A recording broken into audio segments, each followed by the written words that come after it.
اصل تو ہر وقت نہیں، صبح کی نماز کے بعد ہر مرد عورت جس کو آتی ہے وہ سورت یاسین کی تلاوت کرے۔ میں نے پہلے بھی سنایا ہوگا، ہجرت کے واقعات میں اللہ پاک نے حضور صلی اللہ علیہ وسلم کو خود حکم دیا کہ میرے نبی سورت یاسین پڑھتے چلو اور چلتے چلو، یہ دشمن سے حفاظت کے لیے بہت بڑا ہتھیار ہے۔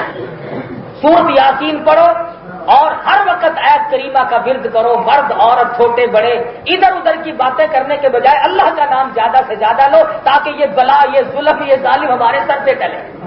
انشاءاللہ ٹلا۔ آپ لوگ اللہ کا نام جتنا لیں گے، اللہ کو یاد کریں گے، اللہ ٹلائے گا، ہمارے بس کی بات تو نہیں۔ اس لیے دعا بھی کرو، چھوٹے بچوں سے بھی ہر وقت دعا کراؤ، اور آپ خود بھی دعا کرو، اللہ پاک ہم سب کو اپنی امان میں رہنا میں جگہ عطا فرمائے۔ آخر دعوانا الحمدللہ رب العالمین۔ بسم اللہ الرحمن الرحیم۔ اللهم صل وسلم وبارك على سيدنا مولانا محمد النبي الأمي الهاشمي وعلى آله وأصحابه برة الكرام. ربنا ظلمنا أنفسنا وإن لم تغفر لنا وترحمنا لنكونن من الخاسرين. ربنا لا تجعلنا فتنة للقوم الظالمين ونجنا برحمتك من القوم الكافرين. واعف عنا واغفر لنا وارحمنا أنت مولانا فانصرنا على القوم الكافرين. اے اللہ سب بیماروں کو شفا عطا فرما۔ یہ ہمارے حافظ عبد الاول صاحب جو اذان دیتے ہیں، ان کی دادی بڑی سخت بیمار ہے، دعا کرو اللہ پاک سے استقامت بخشے، اور بہت قریب ہو تو اللہ ایمان کے ساتھ خاتمہ کرے۔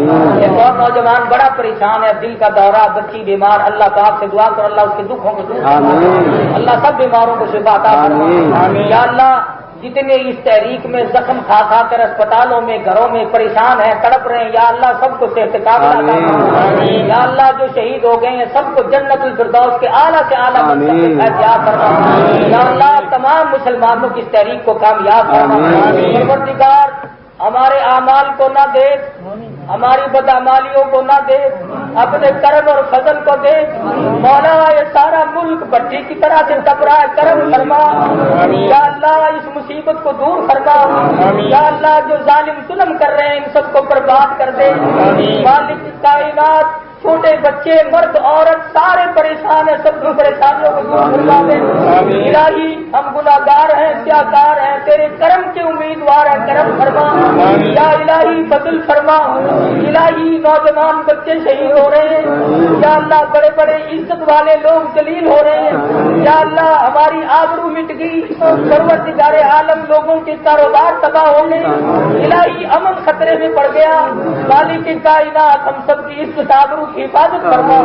یا اللہ سب کی جان کی حفاظت فرما۔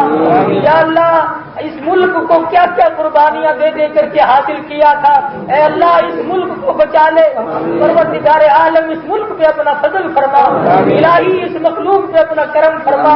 یا اللہ ظالموں کے ظلم سے بچا، الہی ان ظالموں کو ہدایت دے، اگر ان کے مقدر میں ہدایت نہیں تو ان ظالموں کو تباہ و برباد کر دے۔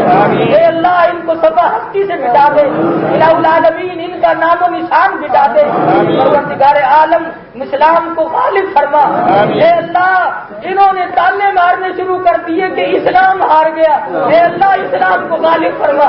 مالک نظام مصطفیٰ کا بول بالا فرما، اے اللہ قرآن کو کامیاب فرما، اے اللہ مسلمانوں کو کامیاب فرما۔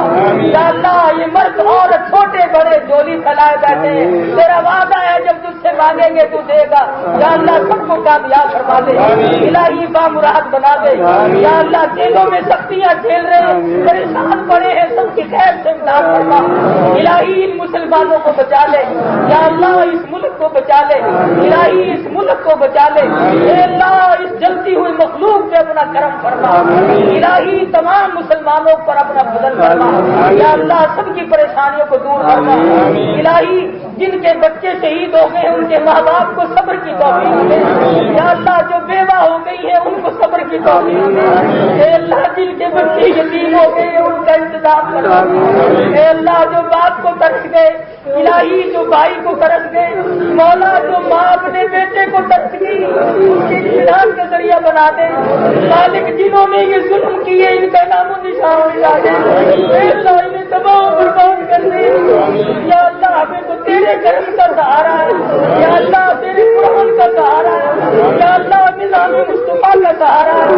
مالک ہمارے پاس تیرے کرم کے سوا کوئی سہارا نہیں، الہی تو ہمارا کریم ہے، مولا تو ہی ہمارا خالق و مالک ہے، الہی تو نہیں پیدا کیا الہی ہم سب کو کامیاب فرمائے گا. اے اللہ ایمان کے ساتھ موت عطا فرما. اے اللہ کامل ایمان کے ساتھ بالخیر فرما. ربنا آتنا فی الدنیا حسنۃ وفی الآخرۃ حسنۃ وقنا عذاب النار. ربنا لا تزغ قلوبنا بعد إذ هديتنا وهب لنا من لدنك رحمة إنك أنت الوهاب. اے اللہ جو مصیبت عطا ہے سب کی مصیبتوں کو دور فرما. اے اللہ سب کی پریشانیوں کو دور فرما. خیر سے تمام مسلمانوں کی جان مال کتابوں کی حفاظت فرما. صلی اللہ علی حبیبہ محمد وعلی آلہ وصحبہ اجمعین برحمتک یا ارحم الراحمین.